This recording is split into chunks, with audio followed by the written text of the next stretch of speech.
It's Monday, October 26th. Good afternoon. I'm Herman Green with your midday news. If you're watching on onespotmedia.com, a very special welcome to you. Following heavy rains in the past few days, sections of the island have been feeling the brunt of the weather conditions with landslides and roadblocks. We begin our coverage with the latest in Bull Bay, St. Andrew. Last night, the Member of Parliament for East Rural St. Andrew, Juliet Holness, on social media sites Facebook and Twitter, implored residents to evacuate the community of 9 miles as the river broke its banks. Our reporter Anthony Luck has the latest on that situation. Anthony? Thank you. So we're currently on Wees Road here in the 9 miles Bull Bay area, and residents here remain tense after the river overflowed its bank and caused some flooding here in the community. Since we got here, the residents have been telling our news team that last night was extremely tough, and they've been trying to just monitor what's happening, ensuring that they protect their necessary things and so forth. Now, as we go through the area, we see that the people are just sitting on their verandas, sitting outside their gates, just taking a look just to ensure that everything is fine. Now I'm looking at the clouds and it appears that the rain may be coming down anytime soon. But just before I wrap up, Herman, I'd like to tell you that the waters last night damaged at least 2 homes here along Wees Road. It's so serious here that the flooding is about knee height. Thankfully, no one was hurt, but the residents here remain extremely fearful that if it continues to rain, things could get worse. We will be monitoring the situation out here in the 9 miles Bull Bay area, and will provide updates in subsequent newscasts. Until then, it's back to you in studio. All right, thank you very much, Anthony Logo, reporter there in Bull Bay, St. Andrew. And as the weather conditions continue, residents of Majestic Gardens in St. Andrew are appealing for help. They say several factors have contributed to the flooding of their homes, and the issue needs to be addressed. Details in this report. Heavy rains have been causing chaos for many, including the community of Majestic Gardens. Our news team visited the community, where residents showed us the aftermath of the rain. They pointed to this gully. It overflows each time it rains, flooding their homes. The amount of building and railway up on the corner. Every time rain falls, it's a flood out. People can't stay in them homes. What caused the flooding? See, the rain, the gully. Gully? Yeah. Also? All right. So down my bridge, the bridge is so low. That's when the water come down in a rush. It's like it back up. Another contributing factor is a breakaway in the road. They are asking for the authorities to fix the issue. We need the council and somebody to come do something about to the community. We don't have to suffer too long. You see me? All right, you know, I be promises ragged, and that can't help. Promises can't help. They have to do something. Member of Parliament for the area, Dr. Angela Brown Burke, acknowledged that the community is prone to flooding, but it has gotten worse since the construction of Chesterfield Avenue. I have written and spoken to the NWA about it, and the last time what we came and did is we actually cleaned the gullies just to make sure that any rains or so on, the possibility of flooding could be mitigated. Obviously, even with the cleaning that we have done, it's not enough. I think that there is a little breakaway that we're going to fix, but more than that, there's also the new bridge, the low bridge, that also traps debris coming down and cause some more flooding in the community. She added that a permanent fix would require more funding from the government. Prince Moore, TVJ News. And in St. Thomas, residents of Marvelly Drive are calling on their elected representatives for assistance following the rains which have dug up the road in the community. More in this report. This is what's left of the road in Marvelly Drive, St. Thomas, following the rains which have been affecting the island since last week. The residents say the road, which has been in a bad condition for years, is only getting worse with the inclement weather now affecting the island. And look at the condition of the road. This road is a detour road. And we have a driver, our driver can't even come up, and that vehicle can't even pass from the lane here, so it's still really bad. This is a river course. Look at even my gate, I can't even come out. We need a road. proper road. Nadine says she is trying to fix the problem herself by using concrete to fill the holes at her gate. But she says that's not enough. Every time the rain fall, look at it. It get worse and worse to come right over now. Not even donkey soon can walk here, so. But while those residents deal with the bad roads, another has to deal with large volumes of water settling in her yard, making it a swamp. Mr. Prime Minister, we need you to come look at this.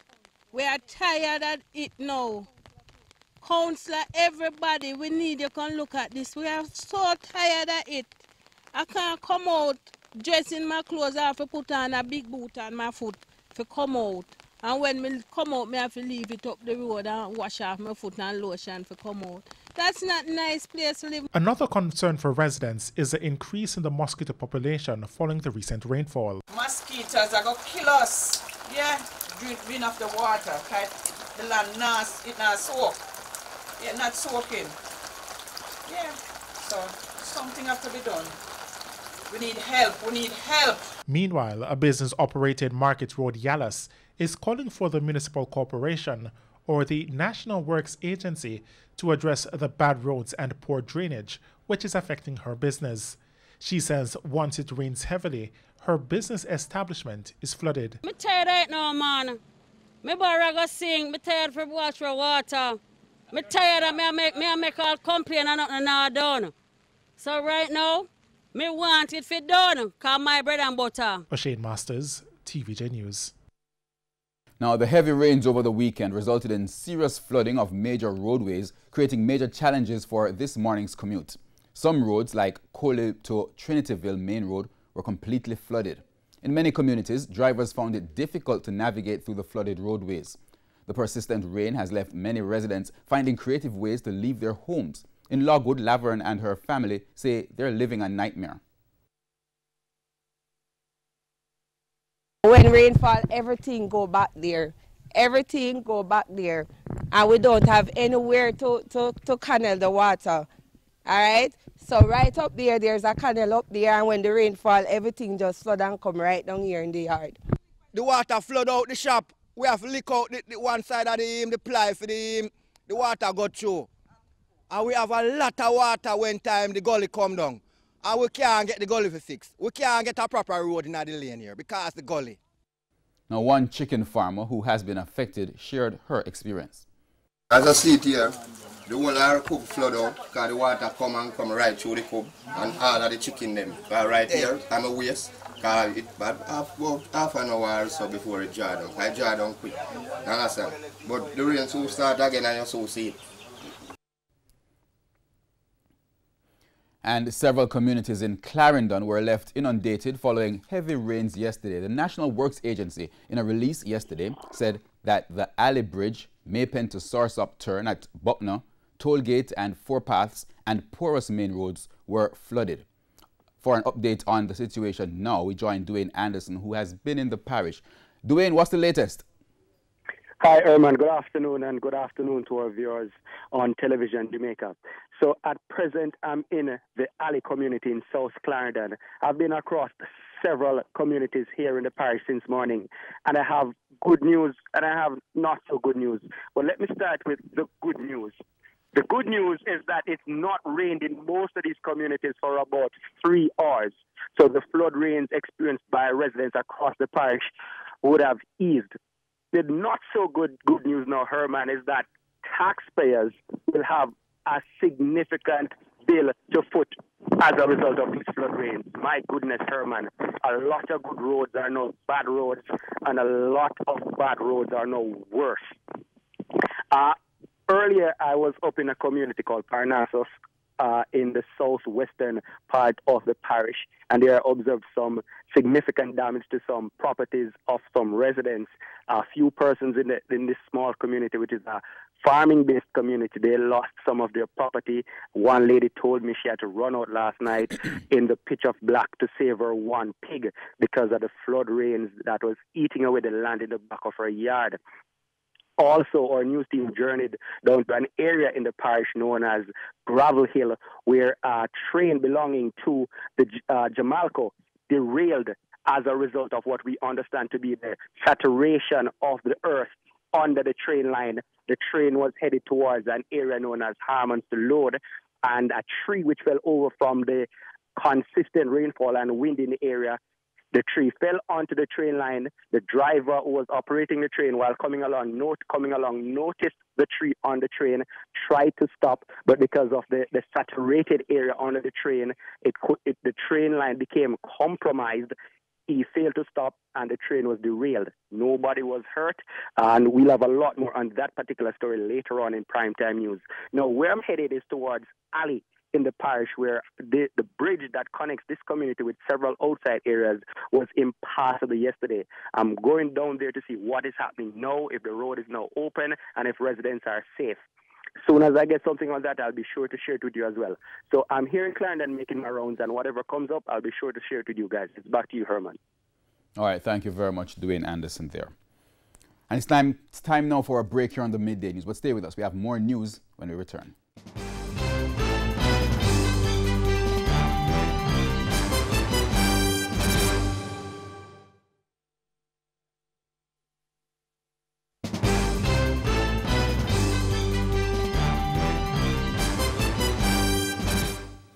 Welcome back, continuing the news.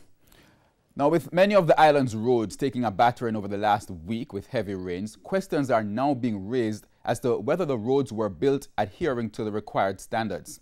Speaking on TVJ's Smile Jamaica this morning, Communication Manager Stephen Shaw of the NWA says a broad assessment cannot be given as to the road failures. Look at some of them. You would see that we have underground infrastructure that would have been failing, whether a sewer line or a pipeline. We have systems that are inadequate, drainage systems that is. And so the systems become overwhelmed whenever we have the kind of rainfall that we would have been experiencing. Certainly since September, because we have not had this kind of rainfall in many, many years over such a short period. There is a view that the construction of main roads is inferior to that of the nation's highways. But Mr. Shaw says the island's road network can be done to that standard, but it all depends on funding.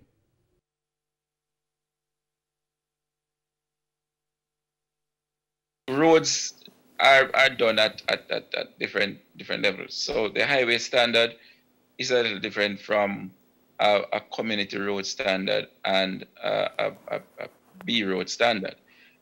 If we were to address all our road concerns on using the highway standard, I think we'd have to ask the government to dedicate the budget for the next 10 years, do nothing more than fix roads. Yep. So no health care, no police, no nothing else.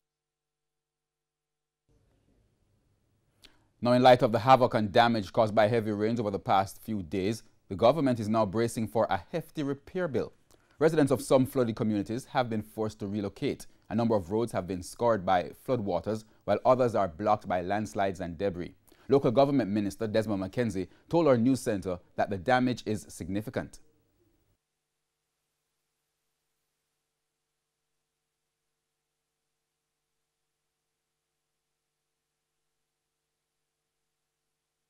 I can tell you that it is going to be a very, very daunting task based on the magnitude of the damage. The reports that I'm getting coming right from across the country is very frightening. It is safe to say that almost 89% of all the road network has been inundated and is under serious pressure.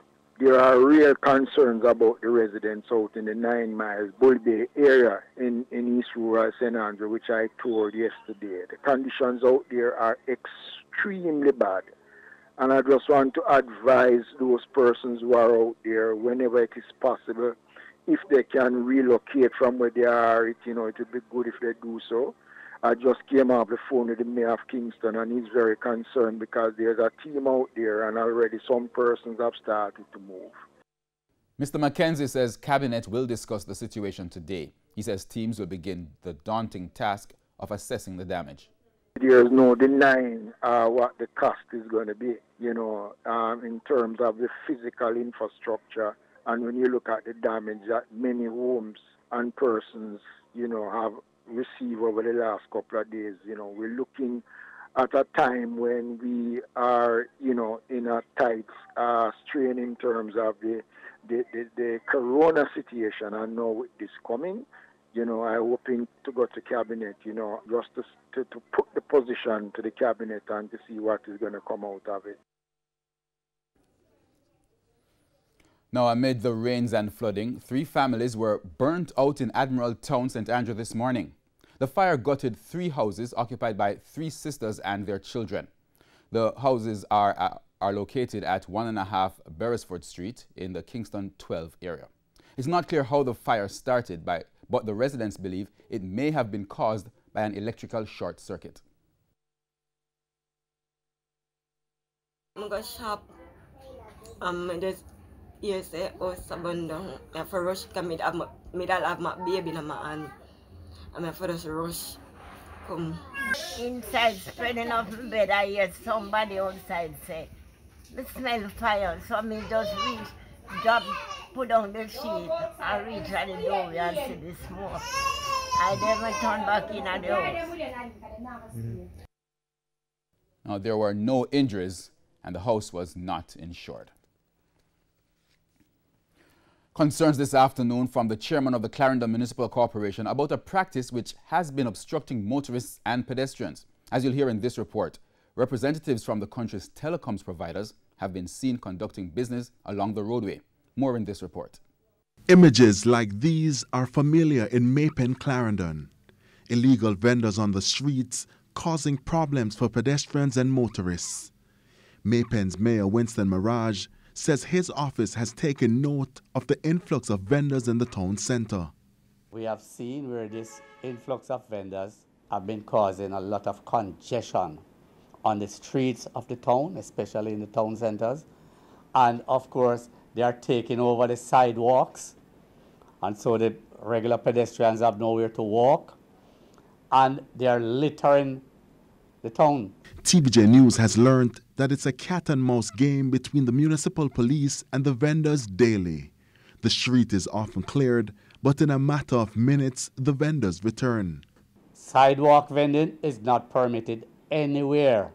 No obstruction to any pedestrian on the sidewalks. We are not going to allow it. We are going to move to have all our pedestrians and citizens in the parish of Clarendon stay safe, and we want our vendors to cooperate with us. Tough stance from Mr. Mirage, but on a recent visit to Maypen, we observed representatives from the country's telecom providers conducting business along the roadway. We put the issue to the mayor. We would like these people to come in as well. As long as they are vending on the street, they're walking out there or they're parking their vehicles and doing any form of vending, we need to know about it. They need to come to us. They need to come to our commercial services manager and have themselves registered. And if you're telling me now that they are out there, I did pass some vehicles out there with some people in T-shirts and so on. Yes, I thought they had registered with us. But if they are not registered, then they have to come in now. Meanwhile, much work has been done in recent times to improve the Maypen market and designated vending areas. But the vendors tell our news team they take their chances because getting customers into those areas is a challenge. If you are not registered with the Clarendon Municipal Corporation, please find our offices as quickly as possible and have yourselves registered, or else the law will have to take its course. Anthony Lugg, TVJ News. The island recorded 4 more deaths from COVID-19 in the last 24 hours, bringing the death toll to 192. The deceased are 2 women from St. Catherine, ages 76 and 88 years, and 2 men, a 48-year-old from St. Catherine and a 50-year-old man from St. Mary. In the meantime, the country's COVID-19 case count is now 8,749. 35 new cases were confirmed on Sunday. Their ages range from 3 to 88. The majority of the cases are from Kingston and St. Andrew. We're going on to news overseas. Italy recorded another 21,000 cases of COVID-19 on Sunday, a new daily record. The Prime Minister warned that the country can't afford another lockdown, but they're preparing for the worst. The Italian region of Lombardy was hardest hit in the first wave of the COVID-19 pandemic earlier this year. Now, it is bracing for what could be a tsunami of new cases. Doctors at an ICU in one of the region's frontline hospitals expect the worst is yet to come. And that's it for the Midday News. I'm Herman Green. Please join us at 7 for the primetime package. On behalf of the news, sports and production teams, good afternoon.